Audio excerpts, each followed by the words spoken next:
Shalom jemaat Tuhan, welcome to Gibeon Church. Di sini bukan tempat untuk orang sempurna, tapi tempat di mana kita disempurnakan melalui kuasa Injil dan kasih karunia Tuhan kita Yesus Kristus. Minggu ini kita masuki minggu ke-16 dari Perenungan Katekismus Reformasi.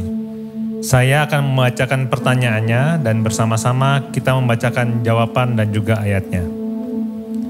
Siapakah penebus itu? Satu-satunya penebus adalah Tuhan Yesus Kristus, anak Allah yang kekal dan tidak berdosa. Dia adalah Allah yang menjadi manusia dan menanggung hukuman atas dosa itu sendiri. Kita baca dari Galatia 3 ayat 13. Kristus telah menebus kita dari kutuk hukum Taurat dengan jalan menjadi kutuk karena kita. Sebab ada tertulis, terkutuklah orang yang digantung pada kayu salib. Silakan duduk Bapak Ibu sekalian.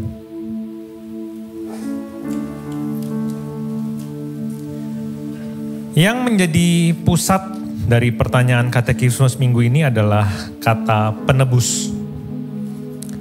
Kita mungkin jarang menggunakan kata penebus dalam keseharian kita. Tapi izinkan saya untuk memberikan beberapa definisi dari kata penebus. Definisi yang pertama adalah menukarkan sesuatu. Sama kalau mungkin saudara pernah bermain dalam suatu permainan yang berhadiah. Saudara mendapatkan kupon yang nantinya kupon tersebut bisa ditukarkan untuk sebuah hadiah. Jadi saya memberikan sesuatu untuk mendapatkan sesuatu. Terjadi pertukaran di sana. Definisi kedua adalah membeli atau mendapatkan kembali. Saudara mungkin juga pernah menggadaikan sesuatu dan sekarang saudara ingin membeli barang yang saudara gadaikan tersebut. Sekarang saya ingin kita semua berimajinasi, berandai-andai. Bayangkan ada seseorang yang dimasukkan ke dalam penjara karena memiliki hutang yang sangat besar. Dan orang tersebut tidak punya uang untuk membayar hutangnya. Kita mungkin bisa membayangkan bahwa penjara tersebut adalah tempat yang kecil, sempit, gelap mungkin, bau, kotor, nggak ada TV, nggak bisa nonton Netflix, nggak ada handphone, nggak bisa chatting gitu. Dan yang diharapkan dari orang yang di dalam penjara tersebut adalah aku ingin cepat keluar. Jadi orang tersebut masuk ke dalam penjara karena hutang yang dia tidak bisa bayar.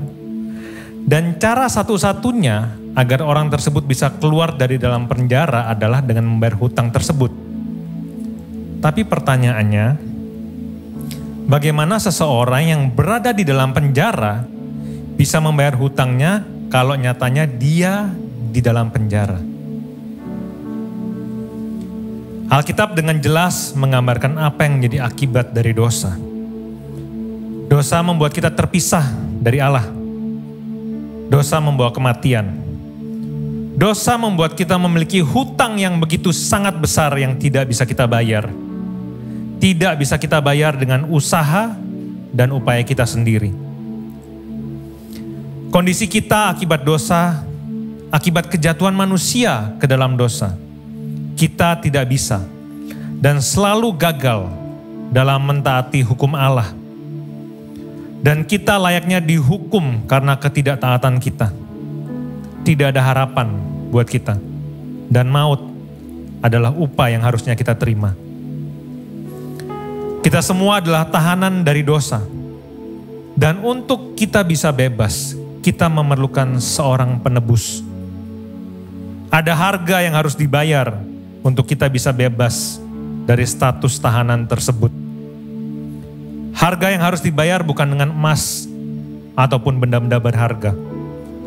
Tetapi Tuhan Allah atas kebaikannya yang dengan rela memberikan anaknya yang tunggal ganti kita, menebus semua dosa kita.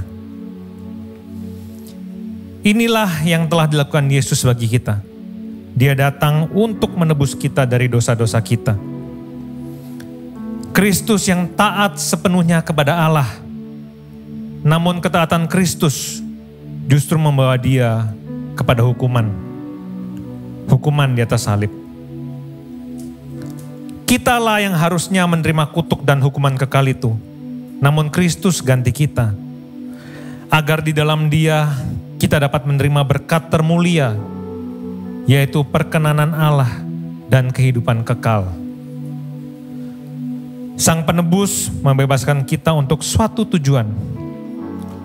Dia menebus kita untuk dirinya sendiri, agar kita menjadi miliknya. Dia ingin menjalin hubungan dengan kita. Penebusannya mengikat kita kepada Dia. Sebagai orang percaya di dalam Kristus, kebenaran ini sangat menenangkan hati kita karena kita tahu bahwa kita dipanggil untuk memiliki hubungan yang intim dengan Juru Selamat kita. Dia tahu semua dosa kita dan hukuman yang pantas kita terima. Namun Dia memilih untuk tidak hanya mengampuni kita, tapi juga memiliki hubungan pribadi yang penuh dengan kasih dengan kita. Dan kita dapat hidup dalam keyakinan bahwa penyertaan dan pendampingan Tuhan senantiasa menopang kita sampai pada akhir. Saya undang Bapak Ibu bisa bangkit berdiri. Saya berikan waktu kita bisa berdoa, minta ampun. Mungkin kalau terkadang kita tidak menghargai pengorbanan Kristus dan kita tidak menyadari bahwa Kristus telah menebus semua dosa kita. Kita bahkan mencari cara dan jalan dengan melakukan banyak hal agar kita bisa merasa diterima oleh Kristus. Silakan berdoa.